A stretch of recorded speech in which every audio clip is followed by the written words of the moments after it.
app just now to see that the word black fatigue is trending amongst a lot of different people.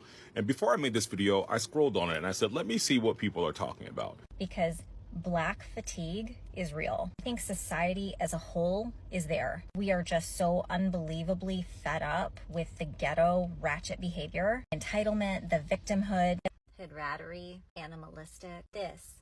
This is why people have black fatigue. I'm sick and tired of opening up TikTok and seeing brawls on cruise ships, brawls in the airport, like literally the most ghetto behavior. We're tired. A white woman was talking about Shiloh Hendrix, the lady that called the 5-year-old the N-word. And she said, that shouldn't have happened, but people have black fatigue. People are tired of ghetto-ness, loudness. People are just tired of black people. So we all have fatigue. And it got me thinking, I've heard the phrase black fatigue before, and I know in my heart of hearts that that relates to the fatigue that black people experience existing in this country and around the world, dealing with racism and prejudices that have been put on us due to the history of violence, Jim Crow, segregation. So how are white people appropriating black fatigue? They replaced DEI with black fatigue. And you guys are using that because you're tired of being held accountable for things that you should be held accountable for in this country. And Yes, I thought by now this will stop, but every single day it continued to escalate. Different things are coming out now. Black fatigue. I've seen this trending on social media. This is coming as a result of what we recently witnessed. Karmelo Situation and this lady calling this kid, have been doing videos about this. I've seen a lot of black people coming out to actually put out informations about this whole situation. There are two videos I'm about to show you. Very important. First, take a look at this lady Who called a 5-year-old a racial slur. My first impression after watching the video, a little bit of white trash. I have to be honest, the kid was 5. I have worked with 5-year-olds for the last 15 years. Absolutely everything they do is out of pocket. They're like little unhinged drunk people. Nothing they do makes sense. A 5-year-old is capable of rifling through somebody's bag and taking things that don't belong to them. Ask any kindergarten teacher. But I realize why so many people are wanting to defend this. Because black fatigue is real. I think society as a whole is there. We are just so unbelievably fed up with the ghetto ratchet behavior, entitlement, the victimhood, that they want to praise this woman. But what she did is not praiseworthy. But also on the same hand, please remember that every day that us white people get on this app, we get called racial slurs every single day. So if you don't want to be called a racial slur, you also have to stop calling people racial slurs. You can't talk out of both sides of your mouth. But for the love of God, please leave the children out of it. Adults are stupid. They're going to do stupid things. But you're a different level of stupid when you bring kids into it. Thanks for coming to my TED. Yes, basically, what this lady is struggling to tell us is that two things can be true at the same time. I have been saying this white people are waking up, they are getting tired. That is the whole premise of this black fatigue. We should stop playing the race card when something happens. We should be responsible. We should take up drastic decisions when we do something and acknowledge it. If we start by doing this, I think it's a good start. A lot of people will never do that. I understand. When they have done something wrong, immediately they play the card, and a lot of people come in, they start supporting. That is how the whole situation changed. It has been happening for a very long time. If you have black fatigue, it's quite literally the media's fault, period, point blank. And to use black fatigue to try to explain away the disgusting actions of Shiloh Hendrick is mind-boggling to me. First and foremost, the way that people are using black fatigue right now as a definition right here on this app is opposite of what it was actually intended to be used for.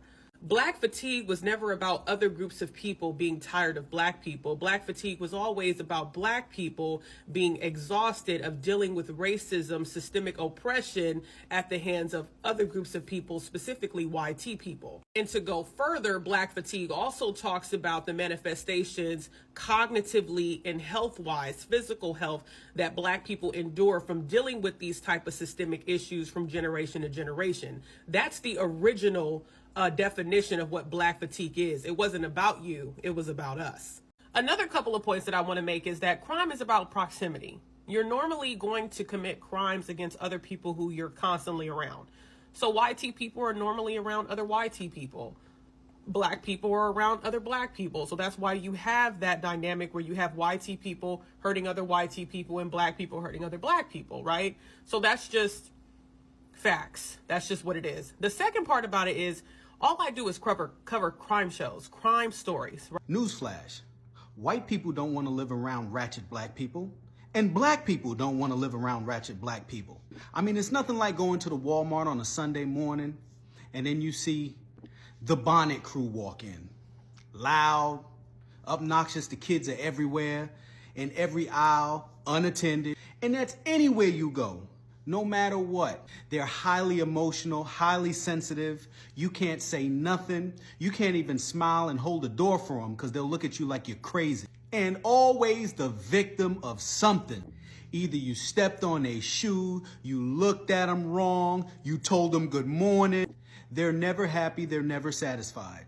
And you wonder why normal, good black people move out of the hood as soon as they start getting successful. I was one of those black people that said, man, if I made some money, I'm gonna stay here. I'm gonna buy up this, buy up that. I'm gonna support the community. As soon as I got my money, I got out of there. Because they don't know how to appreciate good shit. And my suburban kids don't need to be dealing with that bullshit. Crab in a barrel mentality. Never take accountability for nothing. So yeah, black fatigue is a thing. And I'll tell you, a lot of people are tired. They're tired of dealing with these kind of people on a daily basis. I mean, I get anxiety when I walk inside of a mall nowadays. I mean, because you got these YNs running around and they don't respect nothing. So I don't care what anybody says. White America is tired of you, and we are too. Black fatigue. This video might make you uncomfortable, but it needs to be made.